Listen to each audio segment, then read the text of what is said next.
Hello, Lehigh Valley. We're back again, Angelique and Elizabeth. And we were talking at the end of the first segment of the flip video of the Forbes magazine website and the verbal report I wanted you to do for me and the class at the first part of Tuesday. The Great Places to Work Institute is a website that I think drives home a very important point in the work-life stress course that we're taking here at Penn State. And it shows you that in the marketplace, in the business marketplace, there are consultants, businesses out there that assist companies in reducing workplace stress, work-life stress, and the conflict between personal and family obligations and personal life and the stresses and obligations of the workplace. I think this is an interesting website that should educate you a lot as you move through it and read what the business has to say. What these folks do is they assist businesses in assessing their employee attitudes, their levels of trust, where their employees' heads at vis-a-vis whether they're happy at work and what their concerns are. And they also provide consulting services for helping businesses develop a positive employee culture where work-life stress is reduced and employees are happy and there's less turnover and retention is higher. So when you look at this website, it says who we are, and it tells you Great Place to Work Institute has been listening to employees and evaluating employers since 1980 in order to understand what makes a workplace great. So they listen to both employees and employers and try to reach a happy medium of job satisfaction and productivity. Now, when you hit your what we do button, I think it's quite interesting. They provide a survey to employees that tells about their experience in the workplace. They assess a company's culture. Let me tell you something that's very important to me as a Penn State professor.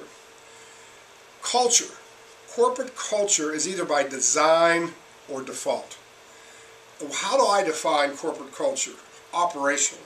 It is any person's instinctual reaction to any set of circumstances, meaning that you do something without thinking because it's the culture of the company and the way a company is taught to respond.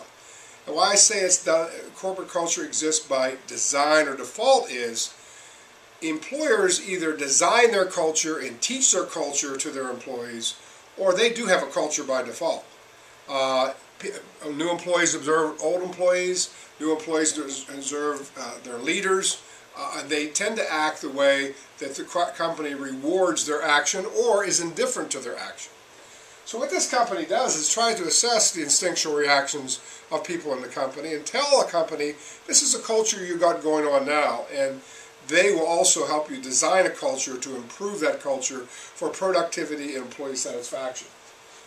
And they also identify the best places to work in the United States and use them as an example of how they might be able to bring some of the lessons applied and learned by those best places to work to their clients.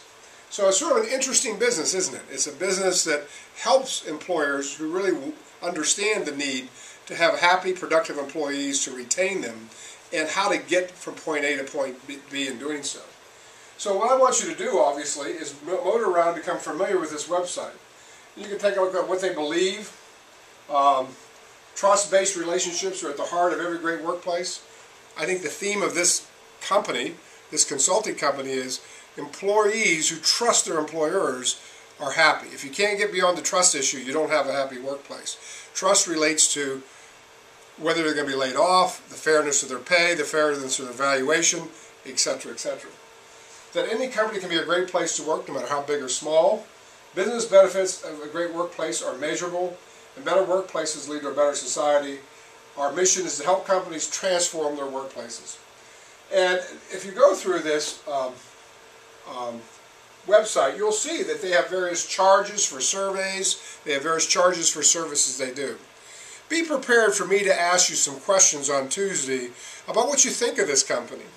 Whether you think, from your point of view, if you owned a business, whether you might hire the company, and what would you expect that company to deliver to you as a business owner. I think it's a very interesting way to look at corporate culture and job satisfaction. Okay? Lessons. Let me go back to lessons. There's another interesting thing here. When you go down the list of publications, list of websites, I have great places to work in Pittsburgh and great places to work in Philly.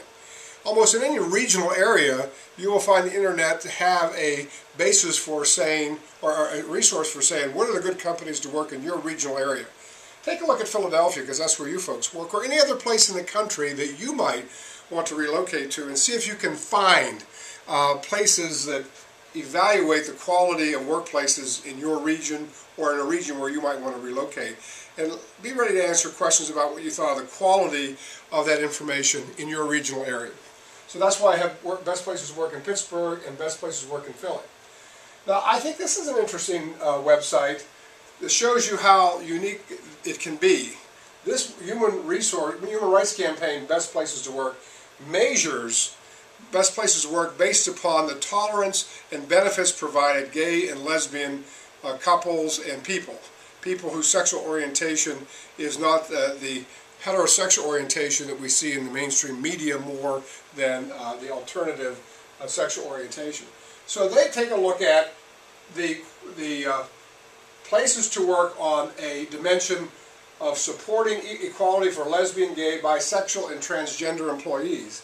And if you look here, you can look at any particular company, type of company, whether it's law firms. In my situation, I looked at law firms, and they evaluate law firms. I looked at Alston & Bird, because I know some folks there in Washington, and it goes through looking at this company's benefits and non-discrimination policies, and I would like you to take a look at that and take a look at also the businesses and industry you are in. But the point I'm making here is workplace stress, life, benefits, the things we're talking about this class can be sliced and diced just from a generic point of view, which is just pay and benefits, to particular orientations or interests of a particular person or group. This human rights campaign, Best Place to Work, was looking at best places to work on a dimension of sexual orientation, and it shows you how valuable the internet resource can be to all of us. Okay, so you got a lot of work to do before Tuesday. I know it's a little late. I'll try to get this posted as soon as I can, and I hope you enjoy looking at the internet. I'm looking forward to questioning you about your personal experiences to the extent you're willing to share, and what you learned from the Forbes magazine website in terms of what you thought were some nice or neat places to work and why did you think so, and also to take a look at the consulting firm website where you can see the way the businesses are now servicing employers to help them try to make a better place, a more balanced place to work for their employees. See you Tuesday.